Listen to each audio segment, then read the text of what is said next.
नमस्कार, मी विजयाबाई बाईट काकू यूट्यूब चॅनलवर तुमचं स्वागत आहे. आज मी तुम्हाला डिंकाचे आणि मेथीचे लाडू दाखवणार आहे. तर त्यासाठी लागणारे साहित्य बघ. त्यासाठी लागणारे 1 किलो गूळ, डिंक 200 ग्राम, मेथी 100 ग्राम. ती मी भाजून भिजत घातली आहे तुपात आणि ती काल घातली होती मी भिजत. तिला मेथी अशी आहे की तिला अगोदर दळून छान मिक्सरला लावून भाजून ती अगोदर आपण 1 दिवस अगोदर भिजत घालावी, त्याने त्याला चव छान येते. आणि ही खारीक ही 400 ग्राम आहे, खारीक पावडर. त्याला लागणार थोडं मी हलीम घेतली 50 ग्राम पिस्ता आणि हे 150 ग्राम बदाम, 150 ग्राम काजू आणि ही 50 ग्राम खसखस. त्याला लागणार तूप हे अर्धा किलो तूप आहे, 500 ग्राम. आणि हे पाऊण किलो गव्हाचं पीठ आहे. आणि हे 300 ग्राम खोबऱ्याचं किस. हे बघा, खोबरं किसून 300 ग्राम आहे केलेलं. आता हे सर्व साहित्य भाजून घ्यायचं आपल्याला. त्यासाठी मी ठेवते कढई गॅस. पहिल्यांदा मी खसखस घालणार आहे. त्यासाठी त्यामध्ये मी तूप घालणार नाही, फक्त अशी कोरडी भाजणार खसखस.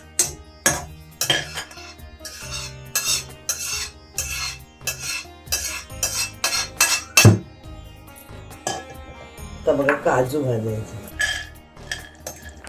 थोडंसं तूप घालायचं.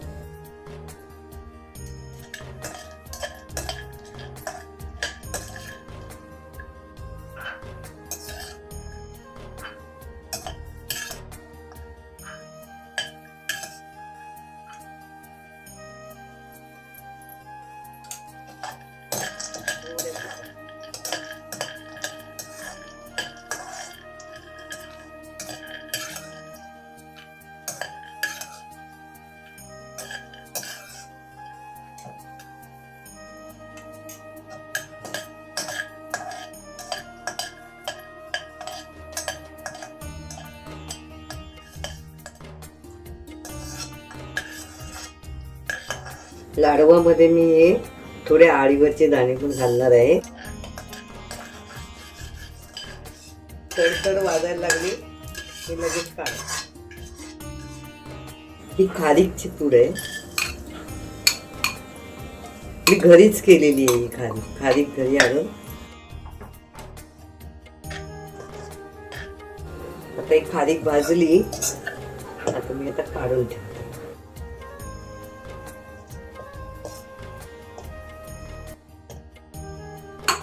आता खोबरं भाजायचं आहे.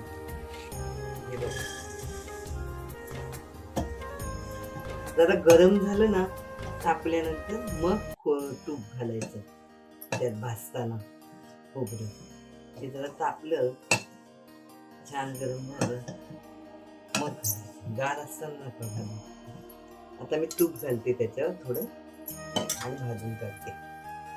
गॅस थोडा मी वाढवलाय.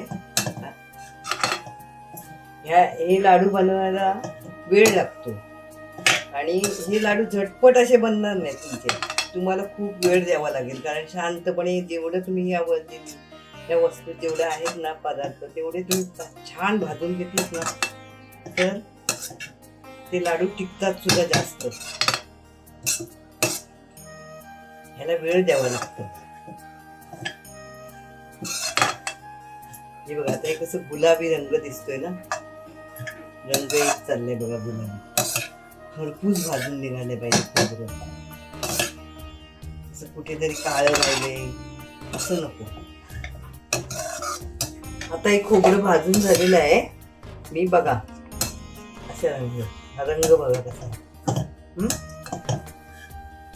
रंगावर छान भाजून झाले. वास सुटलाय त्याचा तुपाचा.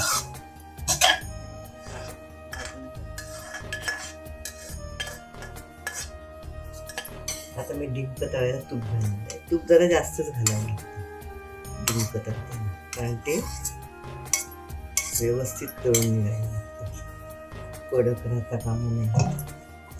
आता आता मी तूप तापल्यानंतर ही डिंक तळणार आहे. हे तुम्हाला दाखवण्यासाठी मी थोडं ठेवलं होतं तिकडं. डिंक कसं तळायचं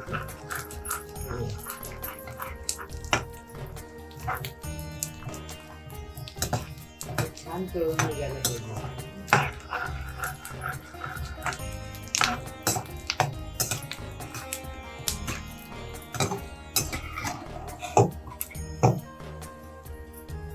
हा जो मी मेथी आणि डिंकाचे लाडू बनवायला व्हिडिओ बनवत आहे, तर मला पहिल्या व्हिडिओमध्ये कमेंट आले होते की डिंकाचे लाडू दाखवा काकू. पण कमेंट करणारी माझी मुलगीच आहे मानलेली. तिने माझ्या हातचे डिंकाचे लाडू खाल्ले होते, मेथीचे डिंकाचे. त्यामुळे तिने माझी रेसिपी बघितल्याबरोबर मी लगेच सांगितलं की तुम्ही ते करा. आणि योगायोगाने काय झालं, माझी मुलगी आता सहलीला बाहेर जाणार आहे हिमाचल प्रदेशात. त्यावेळेला तिला काहीतरी द्यायला हवं बरोबर खायला, म्हणून मी हे डिंकाचे लाडू करायला घेतले. मेथी डिंकाचे थंडीत तिथे तिला थोडं खाण्यासाठी बरं होईल ना, बरोबर द्यायला, म्हणून मी आज ते डिंकाचे लाडू करते. हे 1.5 किलो गव्हाचं पीठ आहे आणि मी हे थोडं अगोदर भाजून पण घेतलं होतं. मग आता मी तुपात भाजते ते.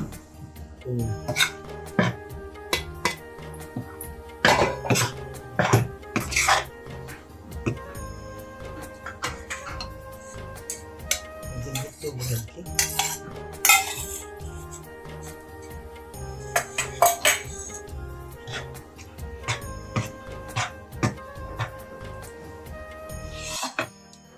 आता हे पीठ भाजून झालेलं आहे.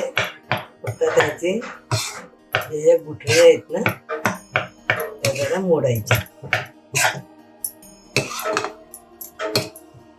पीठ छान भाजून झालंय बघा, रंग बघा पिठाचा.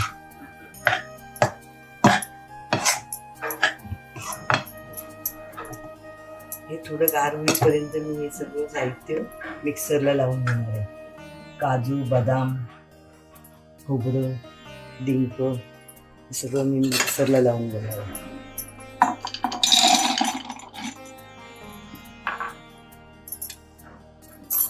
हे बदाम बारीक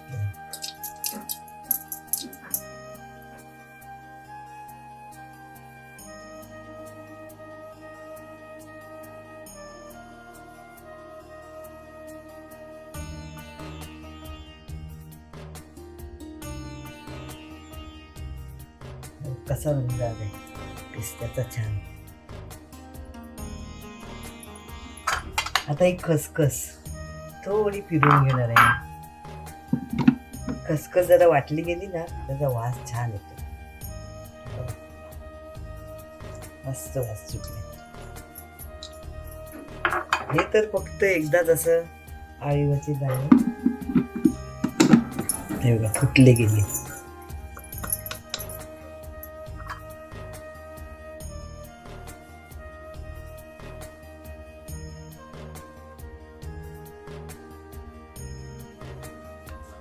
आता मी बारीक केलं खोबरं,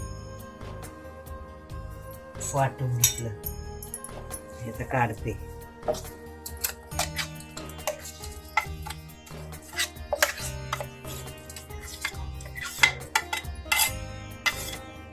आता मी डिंक मिक्सरला लावणार आहे.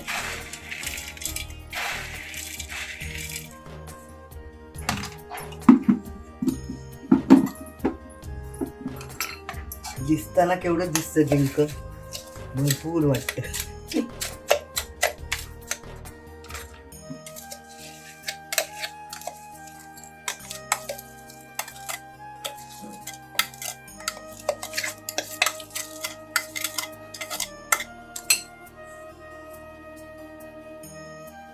चला तर आता हे सर्व पदार्थ मी मिक्सरला लावले होते.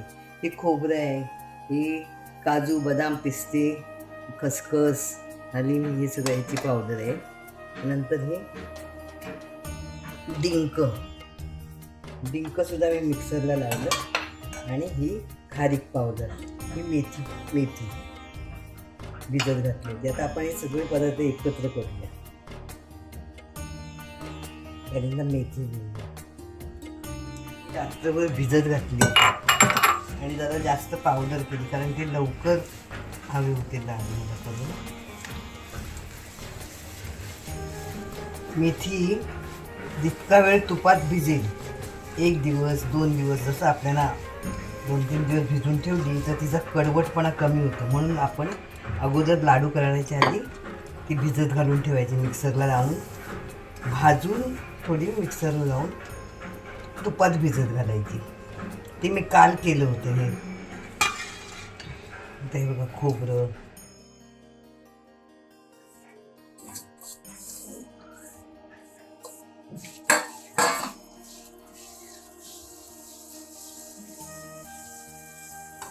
हे डिंक,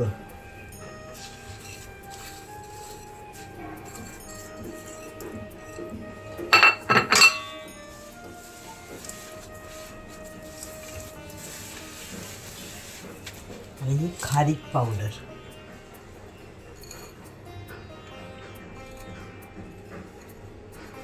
गरम केली होती ना म्हणून जरा घट्ट राहिली.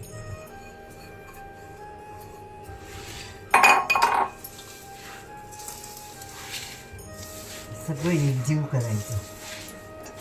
आणि हे ड्रायफ्रूट, काजू, बदाम, पिस्ता,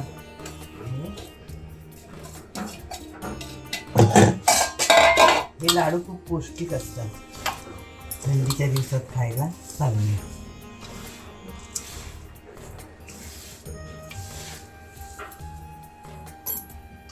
आपण जे पदार्थ भाजताना तूप घेतलं होतं ना, त्यातच बघा हे कसं झालंय उलट. आणि डिंक तळला होता तुपामध्ये, त्यामुळे हे ओलसर आहे. आता ह्याच्यामध्ये आपण गव्हाचं पीठ घालूया.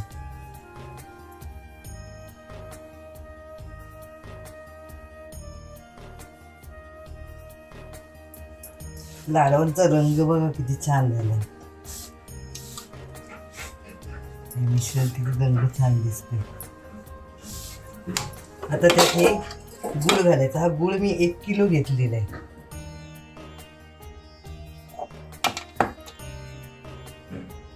आणि तो बारीक करून घेतला होता मी हाताने.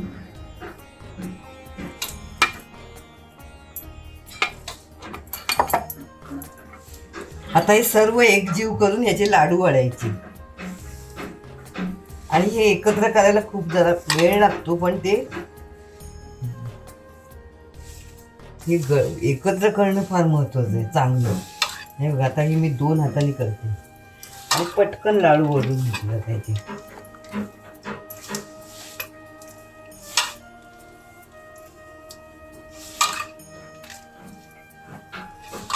आता हे मिश्रण एकजीव आणि छान झाले. आता हे बघा लाडू वळायला. आता याचे लाडू भराभर वळता पण येतील आणि थोडं गरम पण आहे ना ते, त्यामुळे भरकन होईल लवकर. बघा आता मी दाखवते तुम्हाला लाडू वळून.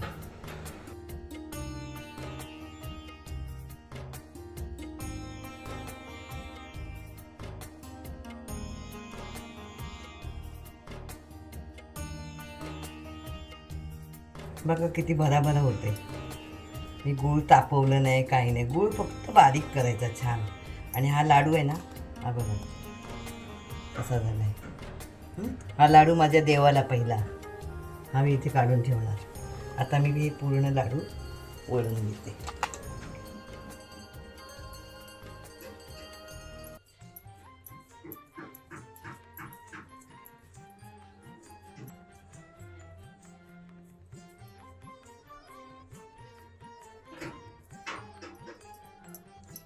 आता हे अशी लाडू किती झाले हे मी तुम्हाला सांगेन. एवढ्या प्रमाणात.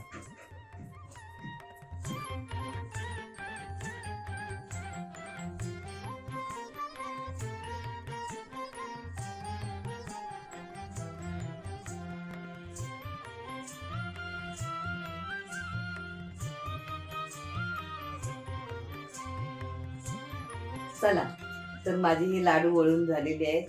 जे मी साहित्य तुम्हाला दाखवलं होतं त्या साहित्यामध्ये हे 80 लाडू तयार झाले.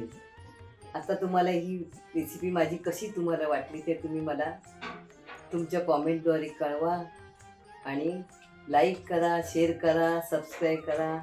आणि आता पुन्हा भेटूया आपण पुढच्या व्हिडिओत. धन्यवाद.